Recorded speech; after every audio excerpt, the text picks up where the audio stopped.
అందరికీ నమస్కారం. అందరూ ఎలా ఉన్నారు? నేను మీకు సబ్‌కాన్షియస్ మైండ్ గురించి చెప్పాలనుకుంటున్నా. అందరికీ తెలుసు. చాలా మంది చాలా రకాలుగా మంచిగా అప్‌డేట్ అయ్యారు. అందరూ కూడా చాలా మంది చూస్తే హ్యాపీగా ఉన్నారు. చాలా తెలివిగా కూడా ఉన్నారు. కానీ సబ్‌కాన్షియస్ మైండ్ గురించి కాస్త తెలియకపోయినా తెలుసుకోండి. తెలుసుకున్న వాళ్ళు కూడా కాస్త జాగ్రత్తగా మనం ఆలోచించుకోవాలి. సబ్‌కాన్షియస్ మైండ్ అంటే సుప్త చేతన అవస్థలో ఉన్న మనస్సు. అంటే మనలో నిగూఢంగా దాగి ఉన్న దైవశక్తి. చాలా మంది దీన్ని బాగా ఉపయోగించుకుని చాలా అపర కుబేరులు, మంచి ఆరోగ్యవంతులు, మంచి హ్యాపీగా జీవితాన్ని సంతోషంగా ఉన్నవాళ్ళు చాలా మంది ఉన్నారు.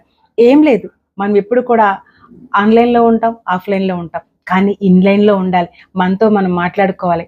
మనలో నిగూఢంగా దాగి ఉన్న శక్తి సబ్‌కాన్షియస్ మైండ్. మనం ఏమి చెప్తే అది చేసి పెడుతుంది. దాన్ని వెరీ క్లియర్‌గా, క్లారిటీగా చెప్పాలి. అప్పుడు మనం చాలా హ్యాపీగా అన్నీ కూడా పొందుకోవడం చాలా ఆశ్చర్యంగా. కానీ మన సెన్స్ ఆర్గాన్స్ అన్ని ఒక్కటి చేసి అలా అడిగినట్లయితే మనంత సంతోషకరమైన